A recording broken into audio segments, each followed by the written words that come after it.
এখনই কি ভালো লাগছে স্কিনটা। আজকে বলো, আজকে তোমার মতন বলো কিরকম তুমি কি চাও। বোনের বিয়ে, সুতরাং বোন কিউট, দিদিও কিউট। কিন্তু এমনি কিউট।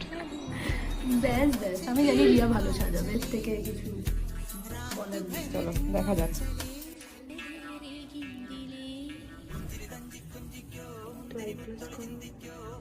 বলো মেঘনাদি, এবার তোমার কেমন লাগলো পুরো ওভারঅল লুকটা সেজে আলাদা এত করে কিছু তাড়াহুড়োতে? বলার নেই, দেখতে দেখতে অভ্যেস হয়ে গেছে।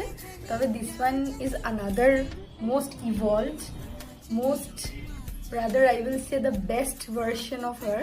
আর আগামী দিনে আরো ইভলভ করবো, ও ইভলভ করবে, আমিও ইভলভ করবো, আর আমাদের কম্বো অলওয়েজ একটু চলে দাঁড়িয়ে চলে চলে নैनो तले धुआं चले धुआं चले